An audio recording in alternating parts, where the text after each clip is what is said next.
All right, TCC. Well, we are well into our interpretation of Revelation in accordance with the interpretive lens that we're looking through. And like I said, from the stage, we're going to be preaching through a futurist interpretive lens.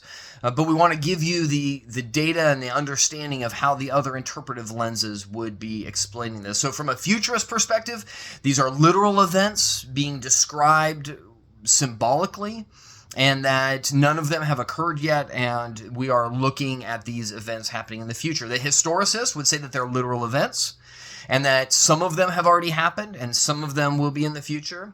And then the preterist, or the partial preterist in particular, would say that these events transpired and were fulfilled in 70 AD, but that they're a partial fulfillment, and that there are future fulfillments that are happening. And so the partial preterist kind of jumps on with a historicist or a futurist as well.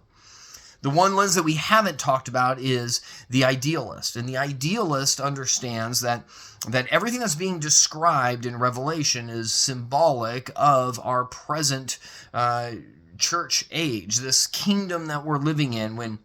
When Jesus ascends to the right hand of the Father, he is reigning, the gospel is released, and so we are in a place in Revelation chapter 20 that we are in this millennium kingdom. And so the events that we're reading about, the seals and the trumpets and eventually the bowls, are just descriptive of this age. That they aren't these specific literal events, but rather they are typical of the events that a Christian endures. And so some of these are famine and pestilence and destruction and earthquakes and volcanoes and all of these things.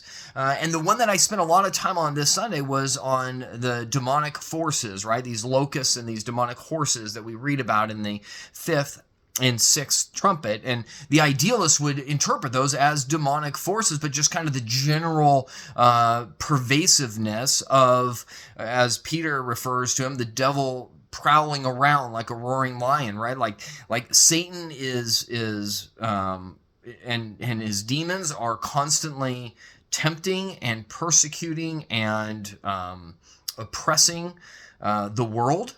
But Christians are protected because of the Holy Spirit. And so they would look at that not as like some future protection that we need protection from this specific future event.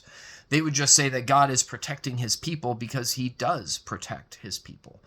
And so the idealist will look at the trumpets and see them as that they would correlate with the seals, and same with the bowls, that there's this recapitulation, that they're just looking at these historical events and these events that we're currently enduring from different perspectives, and that there's a generalization that's happening there, and that we will pick up in Revelation chapter 20 when Christ returns and conquers Satan, sin and death finally and fully. And so those are a rehack of the different interpretive lenses and where we're at, picking up in Revelation chapter 10 this Sunday. Love you guys.